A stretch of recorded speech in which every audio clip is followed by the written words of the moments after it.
చేతికి ఇవ్వబడిన పనిలో నువ్వు శ్రద్ధగా ఉండాలి. నీకు ఉద్యోగం ఉందా, అందులో నువ్వు శ్రద్ధగా పనిచేయాలి, శ్రద్ధగా ఉండాలి. రేపటిది ఈ రోజే నువ్వు సిద్ధపడాలి. వ్యాపారం ఉందా, ముందే నీకు ఒక ప్రణాళిక ఉండాలి. కుటుంబం ఉందా, కుటుంబం కొరకు ఒక ప్రణాళిక ఉండాలి. నీకు నీ చేతి కుటుంబాన్ని ఇచ్చాడా? హౌస్ వైఫ్లు ఉన్నారు ఇక్కడ. నువ్వు కుటుంబ పాలకురాలివి, నువ్వు పాలించాలి దాన్ని. నీ చేతికి ఇచ్చాడు దాన్ని దేవుడు.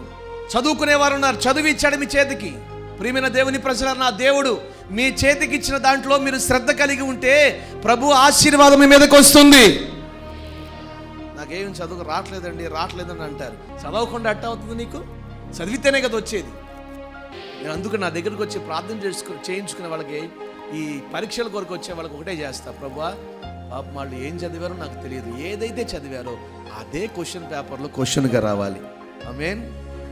100 క్వశ్చన్లు ముందుకు పెట్టుకుని రాత్రి బగలు బట్టి పట్టి పట్టి పట్టి పట్టి అక్కడికి వెళ్ళిన 101 క్వశ్చన్ వస్తుంది.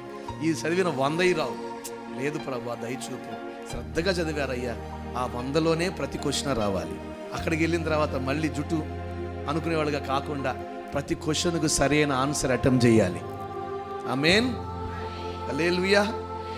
మీకు చదువునిచ్చాడు, పిల్లలకి చదువునిచ్చాడు.